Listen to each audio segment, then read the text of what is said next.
Bonjour à tous et bienvenue pour cette nouvelle vidéo. Ça fait quelques temps qu'on ne s'était pas vu, malheureusement j'avais fait un post sur la chaîne expliquant ce pourquoi malheureusement j'avais dû décaler la sortie de la vidéo que vous allez voir aujourd'hui. Maintenant je vais beaucoup mieux et puis surtout je peux profiter d'un moment où il n'y a pas de travaux, donc je peux clairement enregistrer cette vidéo sans être dérangé. Aujourd'hui on se retrouve pour une nouvelle vidéo, vous l'avez vu au titre, je vais parler de mon coup de cœur de l'année chez DC Comics. C'est sur un personnage qui je pense va un petit peu vous surprendre dans le sens où c'est pas un personnage qui est nouveau, c'est pas un personnage qui a été spécialement traité cette année non plus, mais c'est un personnage qui m'a beaucoup touché en fait de base, et j'y viendrai un petit peu plus tard sur l'origine de pourquoi lui et pourquoi maintenant, j'y viendrai un peu plus tard. Mais en tout cas c'est vrai que c'est un personnage qui cette année n'a pas eu de gros développement dans l'univers DC Comics, en tout cas à ma connaissance. C'est encore un personnage que à l'heure actuelle je suis en train de réellement découvrir, je n'ai pas la science infuse sur lui ni même le niveau d'expertise peut-être que pourrait avoir quelqu'un justement qui est spécialiste réellement dans les DC Comics. J'en suis pas à ce niveau-là, sur ce personnage en tout cas je n'y suis pas et je ne prétendrai pas l'être, vraiment c'est plus une vidéo un petit peu pour vous parler un peu de ce coup de cœur de manière totalement humaine et j'ai envie de dire entre passionnés.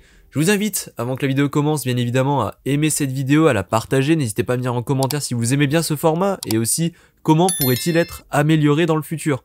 N'hésitez pas à activer la cloche, c'est hyper important pour avoir les notifications pour mes prochaines sorties, surtout que comme je l'ai dit, avec un calendrier qui va être un peu chamboulé, c'est mieux si vous êtes directement au courant lorsque je peux vous faire des petits posts ou quoi que ce soit en vous expliquant quand est-ce que ça sortira précisément, ou même si ça sort un jour plus tôt ou quoi que ce soit, que vous ayez tout simplement la notif de la vidéo qui sort. Et je pense aussi vous pouvez aller me suivre sur mes différents réseaux sociaux présents dans la description. Donc je vais mettre fin au suspense, le personnage dont je vais parler dans cette vidéo n'est d'autre que Jason Todd alias Red Hood ou encore le deuxième Robin. Deuxième Robin, pourquoi? Parce que le premier, tout simplement pour ceux qui ne savent pas, ça me coûte rien de vous le rappeler, le premier Robin n'est d'autre que Dick Grayson qui plus tard deviendra Nightwing. Et alors comme je le disais, pourquoi Jason Todd? Pourquoi maintenant surtout? Pourquoi en 2025 c'est lui qui tout simplement est mon coup de cœur cette année? Je vais vous dire pourquoi, tout simplement. Dernièrement, je me suis refait Arkham Knight, ça faisait très longtemps, c'était le seul Batman Arkham que je n'avais pas fini à 100%, et là du coup j'y suis retourné et j'ai vraiment poncé le jeu comme pas permis, et j'avais zappé à quel point l'histoire du Chevalier d'Arkham, qui n'est d'autre que Jason Todd dans cette version-là, qui deviendra d'ailleurs Red Hood dans les DLC qui sont présents. Malheureusement le DLC Red Hood, malgré le très bon gameplay, ne dure que 20 minutes, c'est assez frustrant d'ailleurs.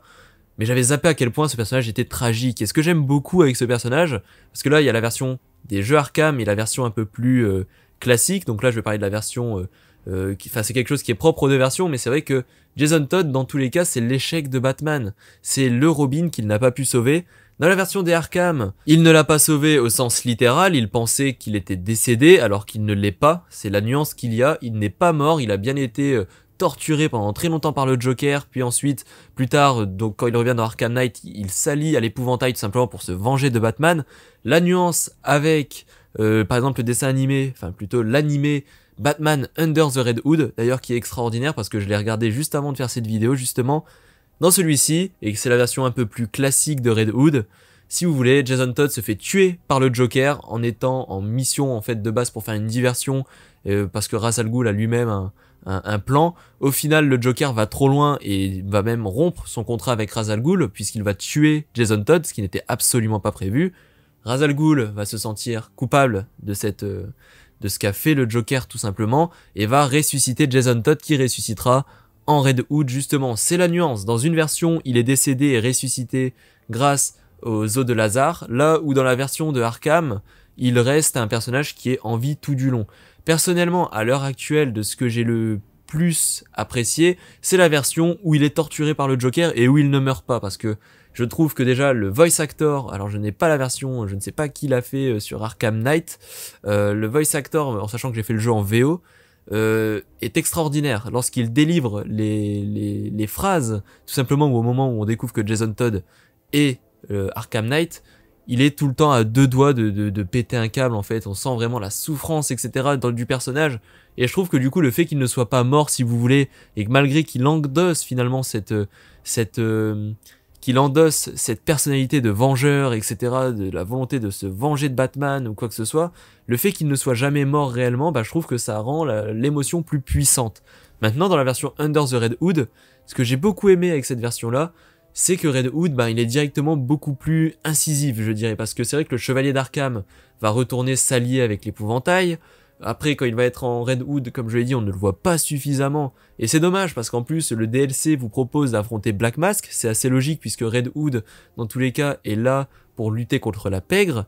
C'est-à-dire qu'on va le voir justement lutter, alors que ce soit dans le film Under the Red Hood, ou même dans le DLC de Arkham, on lutte contre Black Mask, qui est lui-même un des chefs de la pègre, si ce n'est le à certains moments. Il y a vraiment une différence entre les deux personnages, puisque dans la version Arkham, il y va vraiment en vengeur solo, il va vraiment faire sa mission, c'est-à-dire tuer Black Mask, concrètement. Il va nuire à ses opérations puis le tuer. Tandis que dans la version Under the Red Hood, il va vraiment prendre le contrôle de la pègre, si vous voulez. Il estime que justement, comme les criminels, peu importe ce qui se passe avec Batman, vu qu'il ne les tue jamais, en réalité, ils n'ont entre guillemets pas assez peur de la conséquence. Et du coup, en fait, le mieux, c'est de les détruire de l'intérieur, plus ou moins, en les contrôlant. Et surtout, Red Hood, justement, franchit ce bord que ne veut pas franchir Batman. Il tue ses adversaires. Il les tue sans même réellement de pitié ou quoi que ce soit. Pour lui, c'est la seule manière de mettre fin à leurs agissements. Alors, d'une certaine manière, si on se met du côté de la psychologie de ce personnage-là, on peut se dire qu'il a pas tort non plus. C'est vrai que dans la ville de Gotham, vous regardez, à chaque fois, c'est très commun que Batman arrête tel méchant, puis il s'échappe, puis il recommence, et il fait beaucoup de morts, etc. Donc clairement, son point de vue dans l'univers de DC Comics, Red Hood n'est clairement pas... il n'est clairement pas déconnant finalement. A noter aussi que Red Hood est aussi présent dans la série DC Titans. Alors là, je ne pourrais pas témoigner de cela puisque DC Titans n'est pas une série auquel j'avais accroché à l'époque, j'avais regardé très rapidement, sauf que quand je regardais, il n'était encore que Jason Todd. Il n'était pas encore devenu Red Hood comme on peut le voir maintenant si vous regardez la série justement, même si celle-ci est terminée. Et pareil, Red Hood, je me souviens qu'il y avait un épisode de lui, enfin, du concept plutôt, de la capuche... de la cagoule rouge plutôt, puisque en réalité ce n'est pas vraiment une capuche, c'est une cagoule. La cagoule rouge qu'on peut voir justement dans la série Gotham, alors là comme je l'ai dit c'est vraiment le concept en lui-même, hein. Ça n'a rien à voir avec ce qu'on peut avoir justement de Red Hood, de Jason Todd ou même du Joker, puisque dans certaines adaptations le Joker est le premier Red Hood, c'est avant tout un concept si vous voulez d'être un Red Hood, même dans Under the Red Hood le Joker était le premier Red Hood. Au moment d'ailleurs où Batman le fera tomber dans l'acide, il était habillé en Red Hood. Donc c'est quand même assez conceptuel finalement comme personnage. Mais c'est vrai que dans Gotham, c'est pas forcément très marquant puisque c'est un épisode en plus qui est assez filer. Il n'y a pas vraiment de gros actes ou quoi que ce soit. Enfin, il n'y a rien qui en ressort à part le fait, oui, il y a la capuche rouge. Voilà, c'est un peu la seule chose qui en ressort malheureusement sur cet épisode. D'ailleurs, j'imagine qu'en ayant cliqué sur cette vidéo, certains d'entre vous doivent être fans du personnage et le sont beaucoup plus informés que moi sur ce personnage, donc je vous invite aussi en commentaire s'il vous plaît à me donner des références tout simplement d'œuvres où je peux en apprendre plus sur le personnage parce que justement ça m'intéresse énormément. Je sais qu'il y a le dessin animé Batman Death in the Family, maintenant après je vous avoue qu'après ça ouais il y a DC Titans, mais je sais pas si ça vaut vraiment le coup de me replonger dans DC Titans pour être très honnête avec vous. D'ailleurs, l'acteur de DC Titans a râlé récemment en disant que James Gunn, il a pas directement attaqué James Gunn, mais il a plutôt attaqué le DCU. Au moment où il y a eu ces fameuses annonces, plutôt rumeurs, je dirais, de la série sur Jimmy Olsen, il avait repartagé le post en disant « Ils veulent faire une série sur ça, mais ils en font pas une sur Red Hood. » Bon. On en pense ce qu'on veut, je vais pas juger l'acteur. Moi, il me semble qu'en plus en Robin, il était vachement crédible et puis il est assez jeune, donc bon, il va avoir 30 ans maintenant. Mais ce que je veux dire, c'est que c'est pas non plus à toute la maturité nécessaire pour éviter ce genre de poste. Hein, ça arrive, faut pas non plus trop en tenir compte. Il a pas non plus été insultant, mais c'est vrai que j'espère que dans le DCU, Red Hood sera adapté et j'espère qu'il sera adapté de la manière plutôt à la Arkham, comme je le disais. Peut-être que justement il y a moins de lore, parce que c'est vrai que dans la version classique, on a quand même Ra's al Ghul, les œufs de Lazare, etc. qui sont liés à sa résurrection. Là, le fait que ce soit uniquement le Joker, c'est pas le même impact, je trouve, c'est vrai. Mais comme je l'ai dit, en termes d'émotions délivrées, j'ai trouvé que la version de Arkham est la plus forte que j'ai vue actuellement. Maintenant, encore une fois, et vous l'avez compris, je pense, avec toutes les nuances que je fais, du personnage, en réalité, j'en connais pas encore assez pour vous faire un avis définitif. Je pense d'ailleurs que cette vidéo, vous voyez, je vous en parle comme ça, c'est assez... comme je l'ai dit, c'est une discussion d'un passionné vers d'autres passionnés, et comme ça on en discute. Mais je pense qu'il y aura une deuxième partie, pas maintenant, dans quelques mois, où justement je reviendrai sur cette vidéo, et cette fois-ci je donnerai un vrai avis objectif, et surtout complet, sur le personnage de Red Hood. En tout cas, ce qui est vraiment fort avec ce personnage, je trouve, c'est qu'il apporte vraiment une complexité en plus à Batman. Batman qui est déjà sûrement le super-héros le plus complexe, que ce soit sur DC, que ce soit vers Marvel ou quoi que ce soit. Si on mélange toutes les écuries, je pense qu'actuellement c'est vraiment le super-héros le plus complexe. Et pour le coup, je trouve que Red Hood, c'est vraiment une torture en plus pour lui.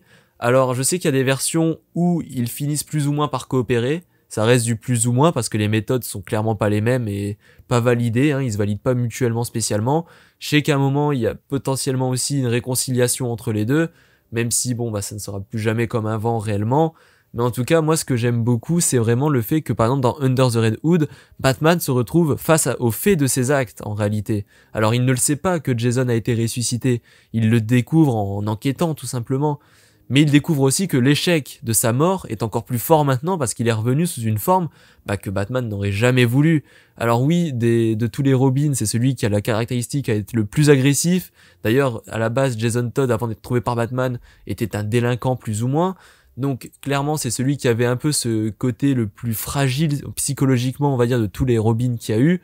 Que ce soit Dick Grayson, que ce soit Tim Drake, que ce soit maintenant Damian Wayne, c'est sûrement vraiment le plus complexe, et c'est aussi pour ça que j'aime beaucoup le personnage, comme je l'ai dit, c'est que ça devient un Batman, mais qui franchit le pas, et justement, je trouve ça vraiment très très très intéressant. Hormis ça, bien évidemment, le design du personnage est très classe aussi, hein, le fait déjà qu'il se balade avec deux flingues, il garde forcément tout l'athlétisme qu'il a acquis en tant que Robin, il est beaucoup plus violent qu'en tant que Robin, alors que pourtant déjà Jason Todd était déjà le plus violent des Robins, on peut dire, en termes de combat.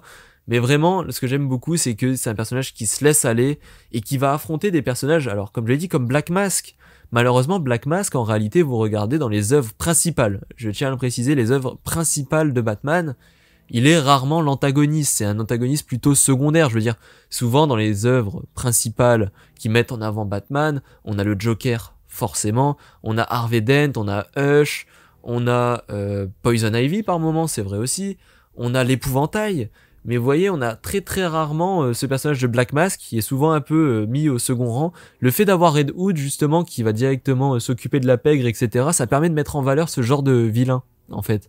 Et je trouve ça vachement intéressant justement. Et le fait que ce ne soit pas un Batman-like, c'est-à-dire qu'il ne soit pas là, comme je l'ai dit, à tout prix ne pas vouloir tuer, etc., et qu'il franchisse cette limite, bah du coup ces méchants-là sont beaucoup plus, je trouve, prennent en fait, si vous voulez, en grade. Ils prennent en prestige parce que du coup ils luttent contre un ennemi qui est plus, qui est clairement plus dangereux pour eux dans le sens où lui leur ôtera la vie sans forcément énormément de scrupules. D'ailleurs pour la petite anecdote, parce que forcément je me suis renseigné sur le personnage tout de même un minimum avant de faire cette vidéo, ce que j'aime bien aussi avec Red Hood, c'est que son nom est tout simplement inspiré de Robin Hood, Robin des Bois en français, donc c'est pas forcément la même traduction pour nous, mais en tout cas je trouve ça assez sympa parce que c'est un bel hommage au final. C'est vrai que c'est ce personnage qui va aller parmi la pègre, qui va les piller, hein, littéralement, il va devenir le chef même par moment de la pègre, mais c'est surtout pour leur retirer un max de thunes et au final pour les détruire de l'intérieur en réalité, et faire en sorte justement de les contrôler, éviter que la criminalité aille par exemple s'en prendre à des enfants ou quoi que ce soit. Et ce que j'aime bien d'ailleurs dans Under the Red Hood, c'est que du coup Red Hood est quand même présenté comme un antagoniste plus ou moins, mais il tourne très très rapidement vers cet anti-héros qui justement veut prendre les choses à son compte. Et ce que j'aime bien aussi dans Under the Red Hood, c'est quand il y a cette fameuse scène qui est assez connue, même si, parce que j'avais vu cette scène, j'avais déjà vu même avant de regarder le dessin animé, où justement il ouvre le placard, il a intercepté le Joker en disant à Batman, je veux pas te tuer parce que j'en ai après toi Batman, c'est pas contre toi, mais pourquoi lui tu l'as pas tué? Et justement, il veut forcer Batman à le tuer. Au final, bon, Batman va réussir à conserver son code moral, mais en tout cas, c'est une scène qui est assez forte en émotion, je trouve, et c'est quelque chose qui, je trouve, est vraiment bien parce que au final, Bruce Wayne ne tuera jamais le Joker, et c'est aussi pour ça que Bruce Wayne et Red Hood, la relation sera très très compliquée. Comme je l'ai dit, le personnage de Red Hood pousse Bruce Wayne dans ses retranchements, dans lui-même ses propres contradictions au final. Et je trouve que vraiment, d'ailleurs, regardez si vous l'avez pas vu, parce que c'est vrai que je m'adresse à la vidéo comme s'il y avait que des fans du personnage qui connaissent tout, mais pour ceux qui sont comme moi, qui découvrent tout simplement le personnage là maintenant réellement, n'hésitez pas à regarder le dessin animé, enfin l'animé, faut vraiment que j'arrête de dire comme ça, Under the Red Hood. Il est vraiment très très très bien, en plus il est facile d'accès, et franchement vous ne regretterez pas. vous ne regretterez pas, il fait 1h10 il me semble, et franchement c'est 1h10 de très très bon rythme, une très belle animation, une belle histoire aussi, très émouvante, donc clairement, évidemment je ne peux que vous recommander aussi de faire Batman Arkham Knight, tout comme je ne peux vous recommander que de faire cette trilogie même, et même je dirais de faire Arkham Origins, ce que je suis en train de me faire actuellement d'ailleurs, de me refaire, celui-là je l'avais fini, mais il y a très longtemps, c'est souvent celui qu'on a tendance à oublier dans cette saga là. D'ailleurs j'en profite pour vous teaser un petit peu une future vidéo, alors qu'il ne sortira je pense pas dans la foulée, parce que je vais pas non plus faire que du DC sur la chaîne, mais actuellement, plus globalement, je suis en train de me faire le DC Animated Universe justement, donc attendez-vous à plusieurs vidéos ou sur quelques films, et même une vidéo globale je pense sur cet univers. Je n'ai pas oublié non plus vos réactions sur la vidéo du Arrowverse, j'avais promis de faire une vidéo aussi qui serait spécialisée par série. Alors je vais pas vous mentir, hein, je suis pas en train de me retaper tout le Arrowverse, sinon je pense que la vidéo elle sortira d'ici quelques années, mais j'avoue être en train de regarder par contre des morceaux de séries très importants pour pouvoir vous préparer. Par exemple dernièrement je faisais Flash, là je cherche à regarder Superman et Lois, celle-là par contre je vais me la regarder en entier, je vous le mens pas parce que je pense que je ferai vraiment une grosse vidéo dessus. Ça a été quand même la série qui a conclu cette Arrowverse définitivement, donc franchement je reviendrai dessus. En tout cas la vidéo touche maintenant à sa fin, je vous remercie de l'avoir suivi. Je vous invite une nouvelle fois à vous abonner à la chaîne, à activer la cloche, à dire en commentaire comment améliorer ce genre de vidéo. Qu'est-ce que vous avez pensé aussi de la vidéo? Dites-moi aussi en référence justement des œuvres où je pourrais en apprendre plus sur ce personnage de Red Hood, où il est mis en avant, etc. Franchement, je vous remercie, c'est top si vous pouvez me dire ça en commentaire. N'hésitez pas à partager la vidéo aussi, c'est hyper important, ça permet de justement faire vivre le débat, ramener des personnes qui connaissent, d'autres personnes qui voudraient connaître ou quoi que ce soit, et tout simplement de faire vivre la chaîne pour être très honnête avec vous. On est bientôt 1500 abonnés, je vous remercie énormément pour ça, franchement c'est vraiment super cool et je pense qu'on n'a pas fini de grandir, donc vraiment merci à tous. Je vous souhaite une bonne fin de journée ou une bonne fin de soirée en fonction du moment où vous regardez cette vidéo et je vous remercie de votre attention. C'était Louitos, salut à tous.